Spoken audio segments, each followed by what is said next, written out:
संतान सुख जीवन का महत्वपूर्ण अध्याय। जीवन में अनेक सुख होते हैं। संतान सुख उनमें से एक प्रमुख सुख माना जाता है। संतान से घर में खुशियां आती हैं। संतान ही वंश को आगे बढ़ाती है। संतान से बुढ़ापे का सहारा भी मिलता है। इसीलिए हर दंपत्ति को संतान की कामना होती है। लेकिन कई बार संतान सुख में बाधाएं आती हैं। कई दंपति लंबे समय तक संतान सुख से वंचित रहते हैं। ऐसे में ज्योतिष शास्त्र मार्गदर्शन कर सकता है। ज्योतिष शास्त्र में संतान प्राप्ति के विषय को बहुत महत्व दिया गया है। यह शास्त्र कहता है कि ग्रहों की चाल का प्रभाव हमारे जीवन के हर पहलू पर पड़ी टिहता है। संतान प्राप्ति भी इससे अछूती नहीं है। जन्म कुंडली का विश्लेषण करके हम संतान योग का पता लगा सकते हैं। कुंडली में कुछ भाव और ग्रह संतान प्राप्ति से सीधे जुड़े होते हैं। पंचम भाव, उसका स्वामी ग्रह, गुरु की स्थिति, ये सब संतान प्राप्ति में महत्वपूर्ण भूमिका निभाते हैं। इसके अलावा कुछ योग भी होते हैं जो संतान सुख में देरी या कमी का कारण बनते हैं। जन्म कुंडली में पंचम भाव संतान का भाव माना जाता है। यह भाव शिक्षा, बुद्धि और रचनात्मकता का भी कारक है। इस भाव की स्थिति मजबूत होने पर संतान सुख की प्राप्ति होती है। यदि पंचम भाव शुभ ग्रहों से प्रभावित हो तो संतान योग बलवान होता है। शुभ ग्रहों की दृष्टि या युति से पंचम भाव और भी मजबूत होता है। यदि पंचम भाव पर पाप ग्रहों का प्रभाव हो तो संतान प्राप्ति में बाधाएं आती हैं। ऐसे में जातक को संतान सुख में कमी या देरी का सामना करना पड़ सकता है। केवल पंचम भाव ही नहीं बल्कि उसके स्वामी ग्रह की स्थिति भी महत्वपूर्ण होती है। जिस राशि में पंचम भाव पड़ता है उस राशि का स्वामी ग्रह ही पंचमेश कहलाता है। यदि पंचमेश शुभ भाव में स्थित हो और बलवान हो तो संतान सुख उत्तम होता है। ऐसे जातक को सुंदर और गुणवान संतान की प्राप्ति होती है। यदि पंचमेश कमजोर हो या पाप ग्रहों से पीड़ित हो तो संतान प्राप्ति में कठिनाइयां आती हैं। ऐसे जातक को संतान सुख की प्राप्ति में देरी हो सकती है या संतान से संबंधित परेशानियां आ सकती हैं।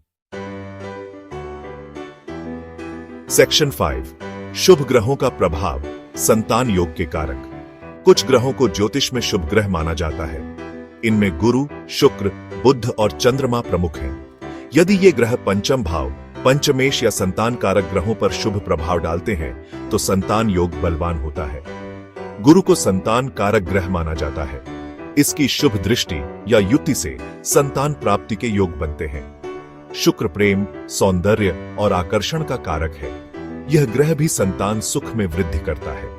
चंद्रमा मन का कारक है और यह मातृत्व का भी प्रतिनिधित्व करता है। इसलिए चंद्रमा की शुभ स्थिति संतान प्राप्ति के लिए अनुकूल मानी जाती है। सेक्शन 6, पाप ग्रहों का प्रभाव, बाधाओं के संकेत। जहां कुछ ग्रह शुभ फल देते हैं वहीं कुछ ग्रहों को पाप ग्रह माना जाता है। इनमें राहु, केतु, शनि, मंगल और सूर्य प्रमुख हैं। यदि ये ग्रह पंचम भाव, पंचमेश या संतान कारक ग्रहों पर अपना प्रभाव डालते हैं तो संतान प्राप्ति में बाधाएं आती हैं। शनि को देरी और बाधाओं का कारक माना जाता है।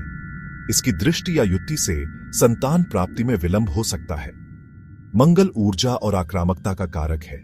इसकी प्रतिकूल स्थिति गर्भधारण में समस्याएं पैदा कर सकती है। राहु और केतु छाया ग्रह हैं और ये अचानक परिवर्तन और अस्थिरता का प्रतिनिधित्व करते हैं। इनकी प्रतिकूल स्थिति गर्भधारण में समस्याएं या संतान को लेकर चिंता का कारण बन सकती है। सेक्शन 7, विशेष योग। देरी और अभाव के कारण कभी-कभी कुछ विशेष योग भी बनते हैं जो संतान सुख में देरी या कमी का कारण बनते हैं। इन योगों का पता कुंडली के गहन विश्लेषण से चलता है। ऐसे ही एक योग का नाम है संतान हानि योग। यह योग तब बनता है जब पंचम भाव या पंचमेश पर पाप ग्रहों का प्रबल प्रभाव हो। यह योग गर्भपात या बच्चों को लेकर अन्य समस्याओं का कारण बन सकता है। एक अन्य योग है पुत्र दोष। यह योग उन पुरुषों की कुंडली में देखा जाता है जिन्हें पुत्र प्राप्ति में कठिनाई होती है। इसी प्रकार कन्या दोष योग महिलाओं की कुंडली में कन्या प्राप्ति में बाधा डालता है। सेक्शन 8, संतान प्राप्ति के उपाय, ज्योतिषीय मार्गदर्शन। यदि कुंडली में संतान प्राप्ति में बाधाएं दिखाई देती हैं, तो ज्योतिष शास्त्र में कई उपाय बताए गए हैं। ये उपाय ग्रहों के नकारात्मक प्रभाव को कम करने और सकारात्मक ऊर्जा को बढ़ाने में मदद करते हैं। इन उपायों में मंत्र जाप, दान पुण्य, व्रत पूजा आदि शामिल हैं। कुछ विशिष्ट रत्न भी धारण किए जा सकते हैं, जो ग्रहों को अनुकूल बनाने में सहायक होते हैं।